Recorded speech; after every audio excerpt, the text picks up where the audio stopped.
10 ನಿಮಿಷದಲ್ಲಿ ಮಾಡಬಹುದಾದಂತಹ garlic France recipe, ಅಂದರೆ ಸಿಗಡಿಯಲ್ಲಿ ಮಾಡಿದಂತಹ ಬೆಳ್ಳುಳ್ಳಿ ಹಾಕಿ ಮಾಡಿದಂತಹ ಪದಾರ್ಥ ತುಂಬ ರುಚಿಯಾಗಿ ಬರ್ತದೆ. ಖಂಡಿತ ಒಮ್ಮೆ ಟ್ರೈ ಮಾಡಿ ನೋಡಿ. ನಮಸ್ತೆ ಫ್ರೆಂಡ್ಸ್, ಗುಡ್ ಫುಡ್ ಲ್ಯಾಂಡ್ ಚಾನಲ್ಗೆ ನಿಮಗೆಲ್ರಿಗೂ ಆತ್ಮೀಯ ಸ್ವಾಗತ. ಇಲ್ಲಿ ನೋಡಿ, ಒಂದು 20ರಷ್ಟು ದೊಡ್ಡ ಸಿಗಡಿಯನ್ನು ತೆಗೆದುಕೊಂಡಿದ್ದೇನೆ.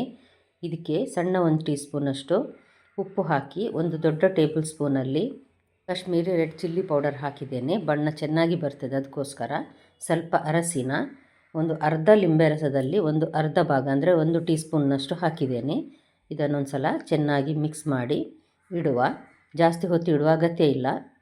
ಬೆಳ್ಳುಳ್ಳಿ ಕಟ್ ಮಾಡಿ ರೆಡಿ ಮಾಡುವಾಗ ಸರಿಯಾಗ್ತದೆ.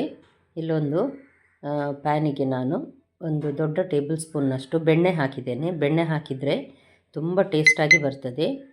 ಅದಕ್ಕೋಸ್ಕರವೇ ಬಟರ್ ಗಾರ್ಲಿಕ್ ಪ್ರಾನ್ಸ್ ಅಂತ ಹೇಳ್ತೇವೆ ನಾವು. ಹಾಗೆ 1 ಟೇಬಲ್ ಸ್ಪೂನ್ನಷ್ಟು ಎಣ್ಣೆ ಸಹ ಹಾಕಿದ್ದೇನೆ ನಾನು. ಇದನ್ನು ಎಣ್ಣೆಯಲ್ಲಿ ಫ್ರೈ ಮಾಡಿ ಮಾಡುವಂಥದ್ದು. ಈಗ ನಾವು ಮ್ಯಾರಿನೇಟ್ ಮಾಡಿದ ಈ ಪ್ರಾನ್ಸ್ ಇದೆ ನೋಡಿ, ಸಿಗಡಿಯನ್ನು, ಇದನ್ನು ನೋಡಿ ಒಂದೊಂದಾಗಿ ಹಾಕಿ ಇದರಲ್ಲಿ ಫ್ರೈ ಮಾಡಲಿಕ್ಕಿದೆ. ಫ್ರೈ ಮಾಡೋದಂದರೆ ತುಂಬ ಕ್ರಿಸ್ಪ್ ಅಂತೇನಲ್ಲ, ಬೆಣ್ಣೆಯಲ್ಲಿ ಚೆನ್ನಾಗಿ ಫ್ರೈ ಆಗ್ತದೆ ಇದು.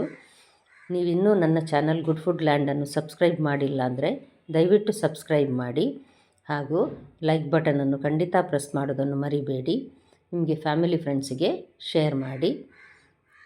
ನೋಡಿ, ಒಂದು ಸೈಡ್ ಫ್ರೈ ಆಯಿತು. ಈಗ ನಾನು ಇದನ್ನು ತಿರುಗಿಸಿ ಹಾಕ್ತಾ ಇದ್ದೇನೆ.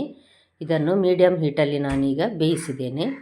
ನೋಡಿ, ತುಂಬ ನೀರು ಬಿಡಲಿಲ್ಲ. ಹಾಗಾಗಿ ಒಂದು 7-8 ಬೆಳ್ಳುಳ್ಳಿಯನ್ನು ತೆಳುವಾಗಿ ಕಟ್ ಮಾಡಿ ನಾನು ಇದಕ್ಕೆ ನೋಡಿ ಸಿಗಡಿಯನ್ನೆಲ್ಲ ಪಕ್ಕಕ್ಕೆ ಮಾಡಿ ನಡುವೆ ಹಾಕಿ ನಡುವೆ ಫ್ರೈ ಮಾಡ್ತಾ ಇದ್ದೇನೆ. ನೋಡಿ, ಮೊದಲೇ ಹಾಕ್ಬೋದಿತ್ತು, ಆದರೆ ಮೊದಲೇ ಹಾಕಿದರೆ ಅದು ತುಂಬ ಫ್ರೈ ಆಗಿ ಹೋಗ್ತದೆ. ಇದಾದರೆ ನಮಗೆ ತಿನ್ನಲಿಕ್ಕೆ ಸಿಗ್ತದೆ, ಇದು ಬಾಯಿಗೆ ನಮಗೆ ರುಚಿ ಸಿಗ್ತದೆ ಅದರದ್ದು.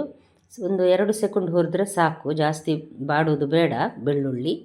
ಇದು ನೋಡಿ, ಕೊತ್ತಂಬರಿ ಸೊಪ್ಪಿನ ದಂಟು 1 ಟೀ ಸ್ಪೂನ್ನಷ್ಟು ಹಾಕಿದ್ದೇನೆ ನಾನು. ಕೊತ್ತಂಬರಿ ಸೊಪ್ಪನ್ನು ಕೊನೆಗೆ ಹಾಕ್ತೇನೆ. ಇದನ್ನು ನೋಡಿ, ಇನ್ನೊಂದು 2 ನಿಮಿಷ ಈ ರೀತಿ ಬೇಯಲಿಕ್ಕೆ ಬಿಟ್ಟರೆ ಸಾಕು. ಮುಚ್ಚಳ ಮುಚ್ಚಿ ಬೇಯಿಸ್ಬೇಕಂತೇನಿಲ್ಲ. ಇದು 1 ಟೀ ಸ್ಪೂನ್ನಷ್ಟು ಚಿಲ್ಲಿ ಫ್ಲೇಕ್ಸ್. ಜಾಸ್ತಿ ಬೇಕನ್ನಿಸಿದವರು ಖಾರ ಸ್ವಲ್ಪ ಹಾಕ್ಕೊಳ್ಬಹುದು. ಇದು ಸರಿ ಆಗ್ತದೆ ನಾನು ಹಾಕಿದ ಈ ಖಾರ ಎಲ್ಲ. ಈಗ ಉಳಿದ 1 ಟೀ ಸ್ಪೂನ್ನಷ್ಟು ಲಿಂಬೆ ರಸವನ್ನು ಈಗ ನಾನು ಕೊನೆಗೆ ಹಾಕ್ತಾ ಇದ್ದೇನೆ. ನೋಡಿ, ಇಷ್ಟು ಡ್ರೈ ಆದರೆ ಸಾಕು.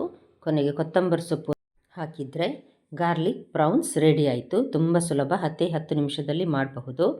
ನಾಳೆ ಇನ್ನೊಂದು ಹೊಸ ರೆಸಿಪಿಯೊಂದಿಗೆ ನಿಮ್ಮನ್ನು ಮತ್ತೆ ಭೇಟಿ ಆಗ್ತೇನೆ. ಎಲ್ಲ ವೀಕ್ಷಕರಿಗೆ ಧನ್ಯವಾದ.